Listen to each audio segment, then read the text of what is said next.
Season 4, Episode 4, Growth Portfolios Incubating Future Income. In the previous episode, we explored the idea that portfolio allocation is not really about percentages. It's about load, the work the capital must perform. And once you begin thinking this way, a portfolio starts to reveal different roles that capital can play.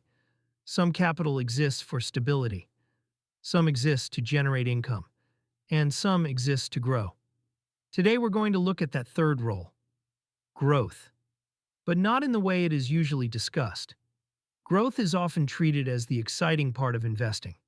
It's where innovation happens, where companies expand, where technologies transform industries, and where capital can compound at remarkable rates over long periods of time. That's all true. But in portfolio design, growth has a quieter and more important purpose. Growth capital incubates future income. Think of it this way. Early in a financial life, most people do not need their portfolio to produce income. Their income comes from work. The portfolio's job is something different. Its job is to grow, to expand, to participate in the productive capacity of the economy. Over time, that growth increases the amount of capital available in the system. But the real purpose of that expansion often becomes clear later, because eventually some of that capital will be asked to do something new. It will be asked to support life. This is the quiet transition that sits at the center of long-term investing. Growth eventually becomes income. Not all at once, and not necessarily in a dramatic way, but gradually, over time.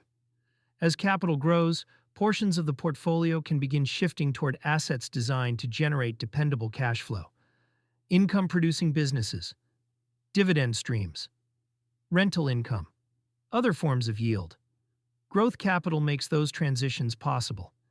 It builds the future capacity of the system. This is why the role of growth within a portfolio is often misunderstood. Many investors see growth as a kind of race, a competition to achieve the highest possible returns. But when growth is treated as a race, something subtle happens. Risk begins to increase, concentration begins to increase, and the portfolio may become fragile. Because the system is now depending on extraordinary performance. Growth capital was never meant to carry that kind of pressure. Its role is simpler. Its role is to compound steadily over time so that the portfolio becomes more capable in the future.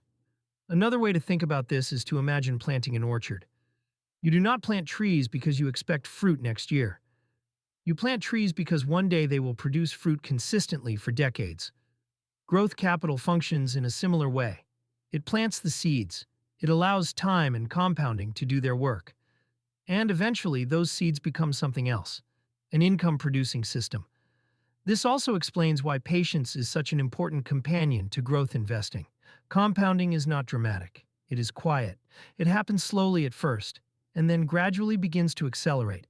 But the process requires time, and time requires discipline, because markets will always offer distractions, short-term narratives, temporary fears, temporary excitement.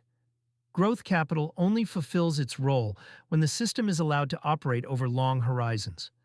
When growth capital is understood in this way, something interesting happens to investor behavior.